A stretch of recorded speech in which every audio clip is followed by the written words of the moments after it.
एक पंडित जी थे और एक पंडिताइन थी। अब पंडित जी तो बड़े सीधे, पर पंडिताइन बड़ी टेढ़ी थी। पंडित जी जो कहते वो उसके विपरीत ही करती। पंडित जी भी समझ गए ये उल्टी खोपड़ी की है, अगर इससे सीधा कहते हैं तो उल्टा करती है, इसलिए आज से उल्टा कहेंगे तब ये सीधा करेगी।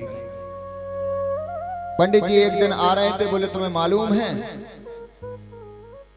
मेरे 4 मित्र मिले थे, वो कह रहे थे भैया आज तक तुम्हारी शादी हो गई, आज तक भाभी जी के हाथ का भोजन नहीं किया। तो मैंने भी कह दिया उनसे, अरे हमारे यहाँ कोई धर्मशाला थोड़ी ना है जो तुम 4 के 4 चले आओगे हमारे यहाँ भोजन करने के लिए।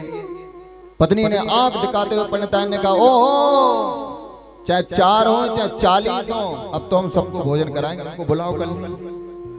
पंडित जी का काम बन गया, बेचारे भोजन करने के लिए आए, चले गए।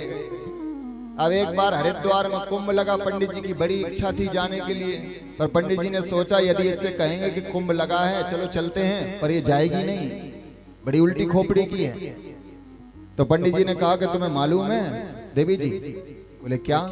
हरिद्वार में कुंभ लगा, ना जाने कितनी भीड़ हो गई, लोग कुचल के मर जाते हैं, अरे बड़ी समस्या आती है, ऐसी भीड़ में हम तो नहीं जाएंगे भैया। बोले अच्छा, कुंभ कोई बार बार लगता है जो हम नहीं जाएंगे? अरे चाहे भीड़ हो चाहे कुछ हो, चाहे मर जाए चाहे मिट जाए, पर हम तो कुंभ में जरूर जाएंगे स्नान करने के लिए।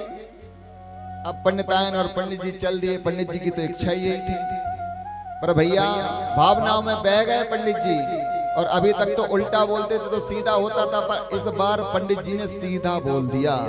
बोले देवी जी अंदर मत जाना, गहरा है, गंगा जी बड़ी गहरी है, बह जाओगी। बोले अच्छा, इतने दूर से तो हम किनारे में नहाने के लिए आए।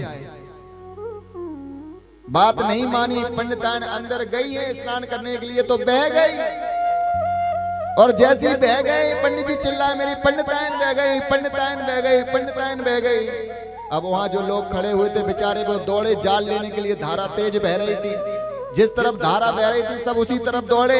अरे भैया बोले उस तरफ मत जाओ। बोले क्यों? धारा तो इसी तरफ बह रही। अरे बोले जिंदगी भर उल्टी चलिए, उल्टी बही होगी, जिंदगी भर उल्टी चलिए तो उल्टी ही बही।